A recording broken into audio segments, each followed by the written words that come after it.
2024 के चुनावों के पहले राजनीतिक उलटफेर के नजरिए से अगर देखिए तो ये सबसे बड़ी खबर महाराष्ट्र से आ रही है। अगर शरद पवार एनसीपी के अध्यक्ष पद को छोड़ने का फैसला सुनाते हैं तो क्या इसके पीछे वो रस्साकशी है जो पार्टी के अंदर ही ताकत और आगे की रणनीति को लेकर हम पिछले कई दिनों से देख रहे हैं? क्या ये शरद पवार और साथ ही अजीत पवार, जिनकी दोनों की विचारधाराओं में और इधर उधर की राजनीति में हमने पिछले दिनों कई उतार चढ़ाव देखे हैं, उन सब का नतीजा है? फिलहाल हम सीधी तस्वीरें आपको दिखा रहे हैं और शरद पवार को इस वक्त हॉल से कोई निकलने नहीं देना चाहता। एक के बाद एक तमाम दिग्गज नेता पार्टी के सामने आ रहे हैं और ये कह रहे हैं कि आप शरद पवार साहब इस फैसले को वापस लीजिए। जन्मदाता कोई बदल नहीं सकता। माता पिता से तुलना करते हुए यहां पर मौजूद नेता उन्हें रोकने की अपील कर रहे हैं। लेकिन दिलचस्प ये कि अजीत पवार हो या फिर प्रफुल्ल पटेल, दोनों ऐसे संकेत देते हुए कि शरद पवार जी ने फैसला कर लिया है तो आप लोग उस फैसले का सम्मान कीजिए, शांत रहे। पवार साहब ने जो सोचा है उसको ध्यान से सुनिए, समझने की कोशिश कीजिए, ये प्रफुल्ल पटेल ने कहा है। पवार के इस्तीफे के ऐलान के बाद जो खींचतान यहां पर मीडिया के सामने आप देख रहे हैं, ये एनसीपी की बैठक में जिसमें तमाम नेता मौजूद थे। दिग्गज कोई भी ऐसा एनसीपी का नेता नहीं है जो आज इस बैठक में मौजूद नहीं है। शरद पवार, उनकी पत्नी, आप देख रहे हैं अजीत पवार जो उनके साथ बैठे हुए थे, अभी उठकर फिर लोगों को समझा रहे हैं। पीछे प्रफुल्ल पटेल और इसी के साथ एक के बाद एक तमाम नेता एनसीपी के, कोई शरद पवार के कानों में कुछ कह रहा है, प्रफुल्ल पटेल से लेकर अन्य लोग माइक पर कह रहे हैं और कुछ नेता कह रहे हैं कि आपने अपनी कही, अब हमारी भी सुनिए। एक भावना, उनकी बेटी भी सुप्रिया सुले वहां पर मौजूद है। एक बड़ी रस्साकशी और खींचतान एनसीपी में तब से शुरू हुई जब सुबह सवेरे देवेंद्र फडणवीस के साथ अजीत पवार ने शपथ ले ली थी उप मुख्यमंत्री पद की, याद कीजिए। लेकिन उसके बाद उन्हें बाजी पलटने के बाद, शरद पवार के महाराष्ट्र विकास अघाड़ी के आगे बढ़ने के बाद अजीत पवार को फैसला वापस लेना पड़ा और वो फिर मंत्रिमंडल में शामिल हुए महाराष्ट्र विकास अघाड़ी के साथ। लेकिन पिछले दिनों भी कई बार ऐसे संकेत मिले जब अजीत पवार पार्टी की सोच को लेकर इधर उधर करते नजर आए। एक और महिला वहां पर अपनी बात कह रही है, आइए आपको सुनाते हैं। हम चाहते हैं कि आज भी आप हमारे पिताजी की जगह खड़े रहे और हमारा साथ दें। धन्यवाद। आम्ही सगळे आतापासून जोपर्यंत तुमचा निर्णय होत नाही तोपर्यंत अन्न पाणी त्याग करून उपोषण करणार आहेत इथंच। सारखं ते 50 वेळा तेच सांगतात। बारीक होशील 50 वेळा तेच सांगतात। 24 के पहले पार्टी की रणनीति में कोई बदलाव के संकेत इसके पहले मिलते हैं। शरद पवार ने यह कहा था पिछली बार कि रोटी पलटने का वक्त आ गया है, रोटी वक्त पे नहीं पलटी जाए तो जल जाती है। तभी से ये संकेत और कयास लगाए जा रहे थे कि क्या वो बड़े फेरबदल के संकेत दे रहे हैं।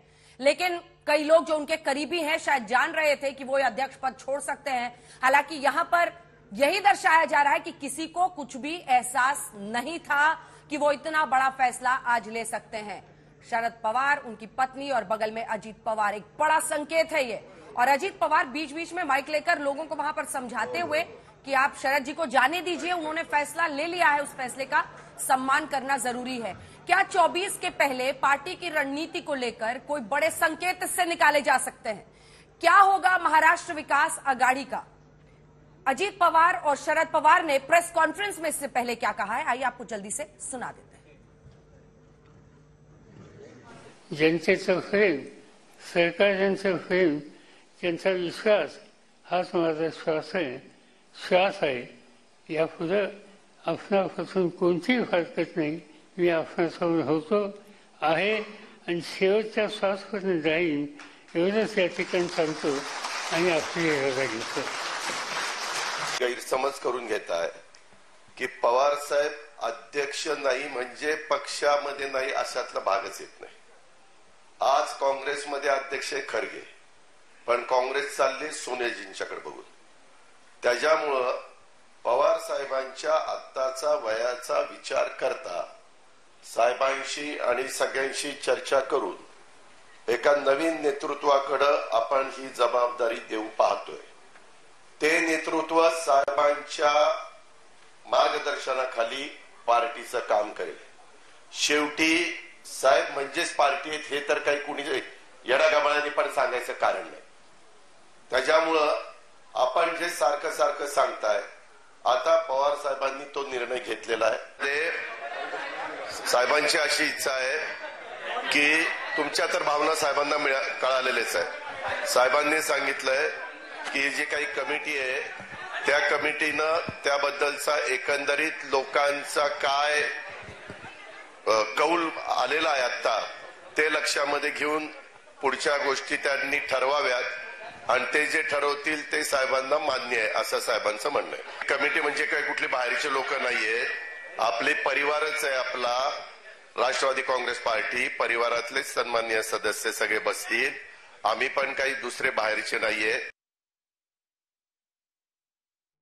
तो पहले आपने सुना शरद पवार का फैसला जिसमें वो कह रहे हैं कि अब वो पार्टी में अध्यक्ष पद को छोड़ देंगे. फिर हमने आपको सुनाया क्या कह रहे हैं अजीत पवार. अजीत पवार ने साहिल जोशी पहला झटका एनसीपी को तब दिया था जब सुबह सवेरे दुनिया के जागने से पहले देवेंद्र फडणवीस के साथ मुख्यमंत्री पद की उन्होंने शपथ ले ली थी. उसके बाद से खींचतान की शुरुआत हुई, महाराष्ट्र विकास आघाड़ी की सरकार बनी, वो वापस आए, मना लिए गए. आज जब शरद पवार ये कहकर पिछली बार की रोटी जल जाएगी अगर सही वक्त पर नहीं पलटा, अपना इस अध्यक्ष पद छोड़ रहे हैं, तो ये बार बार अजीत पवार और प्रफुल्ल पटेल समझा रहे हैं कि एसपी साहब ने आपको सुन लिया है, अब थोड़ा सा उनको वक्त दीजिए, हम लोग फिर से उनसे बात करेंगे, सबको समझा बुझाकर हटाने की कोशिश. क्या ये चाचा और भतीजे के बीच या फिर एनसीपी की 24 के पहले रणनीति को लेकर एक खींचतान का भी संकेत है? देखिए, जो दिख रहा है उसके हिसाब से तो ये खींचतान का संकेत ही साफ नजर आ रहा है, क्योंकि जहां तक बात रही पार्टी के अध्यक्ष पद पर बने रहने की या राजनीति में एक अलग नजरिए से राजनीति में रहने की, इसको लेकर शरद पवार ने इससे पहले भी ये बयान दिया था कि वो अब उनके अलग अलग बाकी इंटरेस्ट है